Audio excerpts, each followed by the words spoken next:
తెలుగు రాష్ట్రాల్లో ఇప్పుడు ప్రొఫెసర్ నాగేశ్వరరావు వ్యవహారం హాట్ టాపిక్ గా మారిపోయింది. ఒకవైపు ఆయనకు మద్దతుగా తెలంగాణ వాదులు గట్టిగా నిలుస్తుంటే మరోవైపు పవన్ కళ్యాణ్ అభిమానులు జనసేన శ్రేణులు కౌంటర్ అటాక్ కు దిగుతున్నాయి. సోషల్ మీడియా నుంచి రాజకీయ వేదికల వరకు మాటల తూటాలు పేలుతుండడంతో ఈ వివాదం క్రమంగా ప్రాంతీయ ఉద్రిక్తతల వైపు మల్లుతోందా అన్న చర్చ మొదలైంది.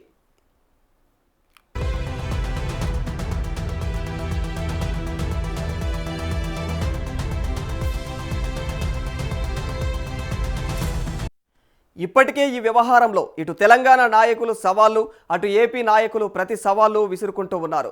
పవన్ కళ్యాణ్ పైన ఘాటు విమర్శలకు పేరుగాంచినటువంటి తెలంగాణ నేత అనిరుద్ రెడ్డి కూడా గట్టిగా ఫైట్కు దిగారు. మరి నాగేశ్వరరావును విమర్శించే స్థాయి పవన్ కళ్యాణ్కు లేదని, ఆయన కాలి గోటికి కూడా పవన్ కళ్యాణ్ సరిపోడు అంటూ తీవ్ర వ్యాఖ్యలు చేశారు. అక్కడితో ఆగకుండా పవన్ను ప్యాకేజ్ స్టార్గా అభివర్ణిస్తూ రాజకీయంగా అటాక్ చేశారు.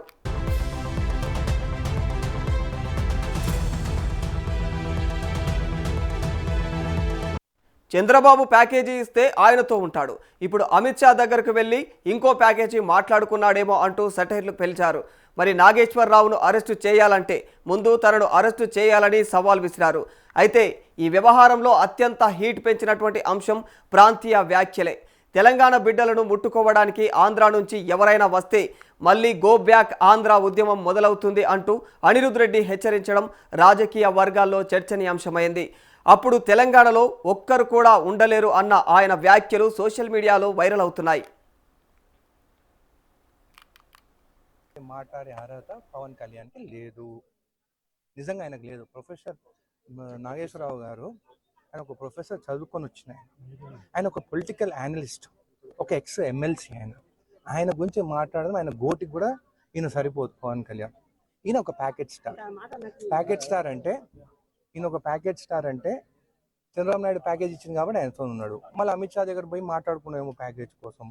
దమ్ము ఉంటే నాగేశ్వరరావుని అరెస్ట్ చేయాలనుకుంటున్నాను కదా, ఆయనను అరెస్ట్ చేసే ముందు ఆయన ఇంటి ముందు నేను నిలబడతాను. దమ్ముంటే నన్ను అరెస్ట్ చేశాక ఆయన అరెస్ట్ చేయండి. తెలంగాణ బిడ్డలను ఎవరినైనా కానీ ముట్టుకోవాలని మీరు ఆంధ్ర నుంచి ఇక్కడికి వస్తే మళ్ళీ గోబాక్ ఆంధ్ర అని చెప్పేసి మేము స్టార్ట్ చేసినామంటే మీరు ఇక్కడ ఉండలేరు.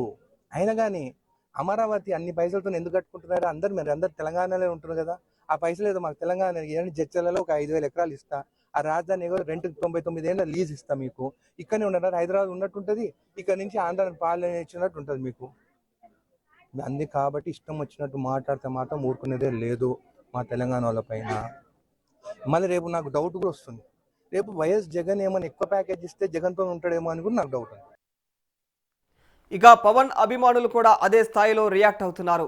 సోషల్ మీడియాలో కౌంటర్లు, వార్నింగ్ పోస్టులు, ట్రోల్స్తో పరిస్థితి మరింత వేడెక్కుతోంది.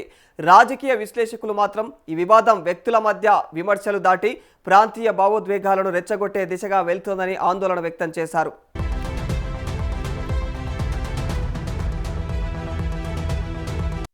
మరి ఈ మాటల యుద్ధం ఇక్కడితో ఆగుతుందా, లేక మరోసారి తెలంగాణ ఆంధ్ర సెంటిమెంట్కు మంటలు అంటిస్తుందా అన్నది ఇప్పుడు తెలుగు రాష్ట్రాల్లో పెద్ద చర్చగా మారిపోయింది.